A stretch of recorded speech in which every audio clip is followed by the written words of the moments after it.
What's going on, everyone? Coming up on today's show, we've got some roster moves to recap going into mandatory minicamp. And then Deshaun Watson had the entire city of Cleveland holding its breath in a charity softball game, and we'll tell you why. But I do want to remind everyone that we're going live not just once a week during the summer, but twice a week.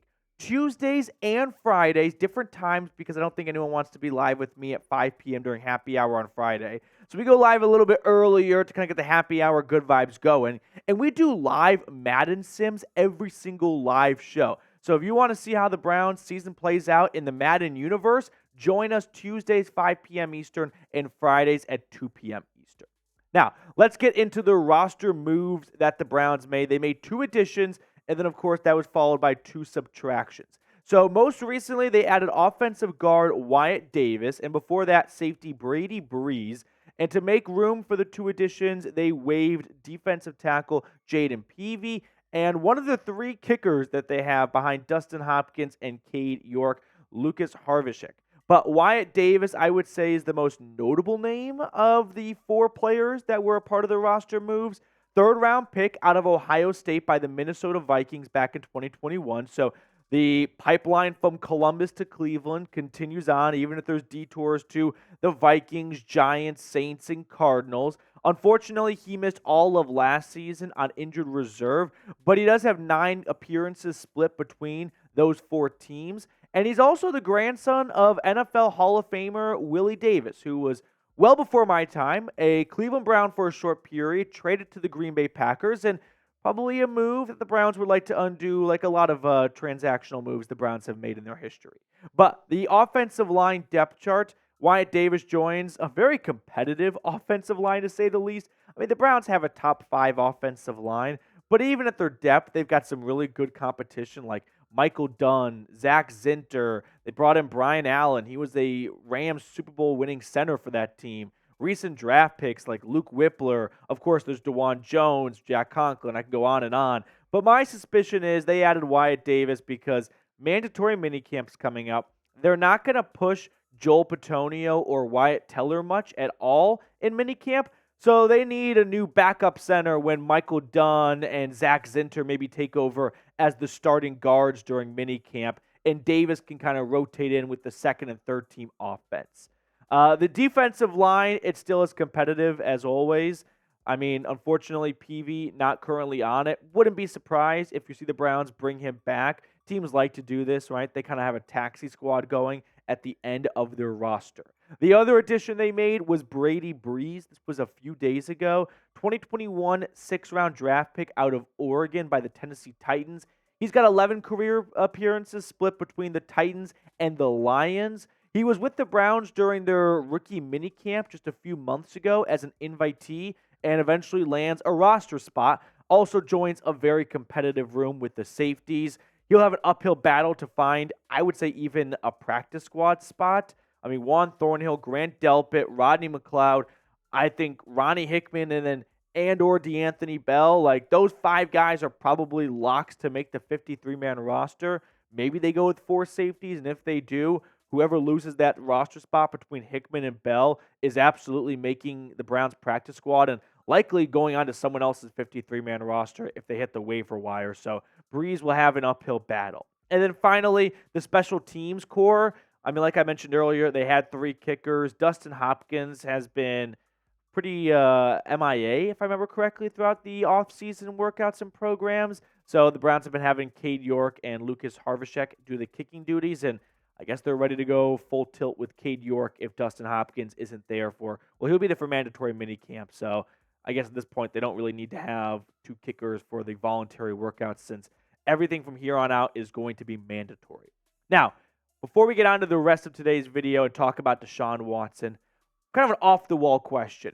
Name a Browns player that you defended, meaning in your friend group, in your family, everyone was out on this guy, and everyone's got that one player that they stood up for, and they went to war for.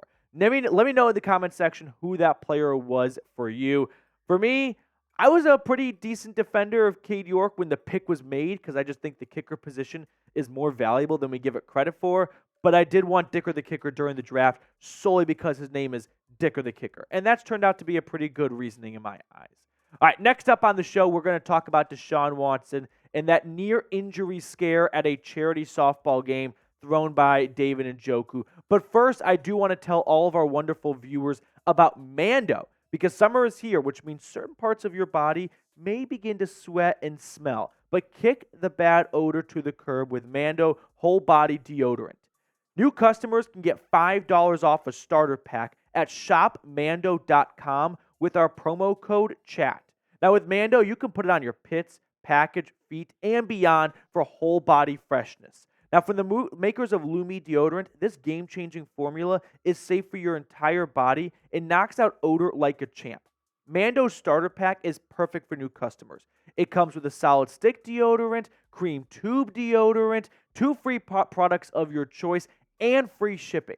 Now, I like walking to work in the summer because it's a good way to get some exercise, but I don't want everyone I sit by to have nose plugs in because of my 30-minute stroll. So with Mando, I'm able to kick that bad odor to the curb before my workday even begins. Luckily, I've got a discount code for the Dog Pound to help you guys get hooked up on my favorite smelling whole body deodorant on the market. New customers can get $5 off a starter pack with our exclusive code CHAT. That equates to over 40% off your starter pack when you use code CHAT, C-H-A-T, at shopmando.com. I put that link and all the information in the comments and description of today's video.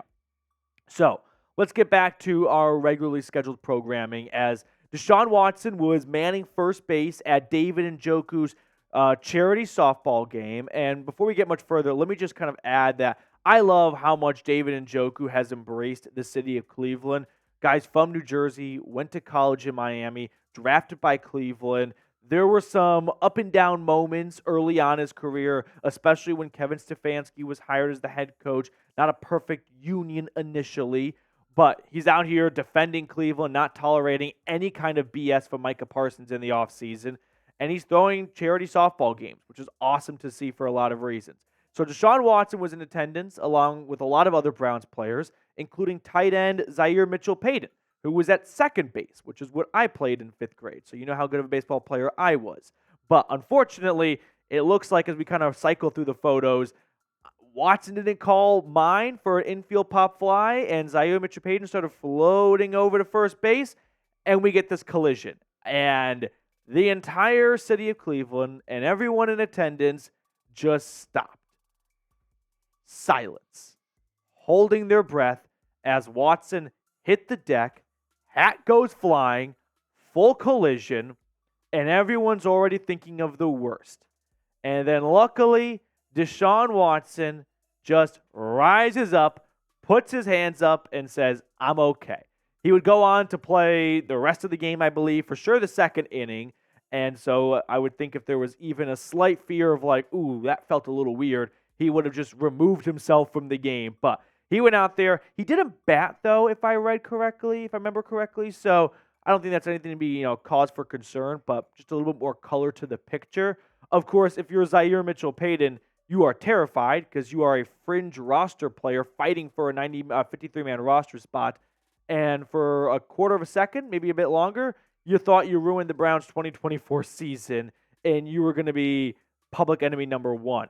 So Zaire Mitchell-Paden spoke to the media afterwards. Here's what he said to Cleveland.com, where all these photos, by the way, came from. When I found out he flipped, I was like, man, I hope I didn't hurt him. I didn't hear him saying, it's me, it's me, it's me. So once I saw him in my periphery, I stopped and moved out of the way, but I'm glad he's okay. The whole time he was down, I was like, are you good? Are you good? You ain't hurting? There's nothing lingering? I was just making sure he was okay because that was a mistake. So big sigh of relief for Zaire Mitchell-Paden as Deshaun Watson definitely appears to be A-okay. Hopefully there's nothing that comes out of this down the road that we discover in a few days or a week or so. If something were, and I don't even want to say that because I hate the idea of putting it out into the universe, this is the most unfortunate thing to ever happen. This is the most Browns thing ever where they actually have a baseball injury to their football team, because there is no secret that baseball players always find ways to have the most bizarre injuries. There is so many lists of baseball players with unique, freaky injuries that have happened to them. And for a Browns player to have it during a softball game would be the absolute biggest kick in the nuts. But some background on Watson as he gets ready for mandatory minicamp, which is underway Tuesday, Wednesday, and Thursday of this week. Watson, during voluntary OTAs through every other day, the media was able to see him throw just once. Stefanski said his participation level at minicamp is to be determined by the medical staff, so we'll get an idea when minicamp gets underway if Watson's throwing or not. Now, of course, he underwent shoulder surgery back in November to repair a fractured right glenoid. So I would love to see Deshaun Watson throw this week because it's mandatory minicamp, which means Amari Cooper's there, Jerry Jeudy's there, the whole crew is there. And not only is it nice to see the entire offense together, but to take it one step further, you've got Ken Dorsey there, right? And that's the new offensive coordinator and potentially the new play caller. So the earlier these guys start to mesh and get into a rhythm and figure out their likes and dislikes from a play calling perspective, the better. Because Deshaun Watson has historically not gotten off to great starts in his NFL career for the first few weeks of the season. And now you add in him coming off a shoulder injury and him having to learn a new type of offense-ish with a new play caller potentially, but for sure a new offensive coordinator. And the sooner the better for everyone to get on the same page and not find themselves in September still trying to pick up the new lingo, jargon, playbook, play calling, and all that stuff. Because I don't want to see a Ken Dorsey viral video in week 2 of him slamming down his headset like he did with the Bills. Now, before we wrap it up and get on out of here, speaking of quarterbacks, what Browns quarterback were you wrong about? Who did you believe was going to be the final end of the Dog Pound's prayers to the quarterback position? I was wrong about Johnny Manziel. I thought he would be Johnny Football. I also liked Connor Shaw. Don't know why, but just felt like, oh, I think he's going to be a good hidden gem. No, didn't really work out that way. All right, before we get on out of here, we do have one of the newer producers here at Chat Sports, Joey Peterson, spelled a little differently, so E-N. But Joey, which card do you want to go with? You're muted, so definitely one of the newer producers. Let's try that again. 3 of clubs. Okay, now you just blew out everyone's eardrum, so they know how long you've been here. Joey's going to go with the 3 of clubs in case you and everyone in the room didn't hear that. I'm going to go with the 8 of diamonds. Feeling good about it. I think that's what I went last week. We kind of split the difference. 6 of hearts. 6 of hearts.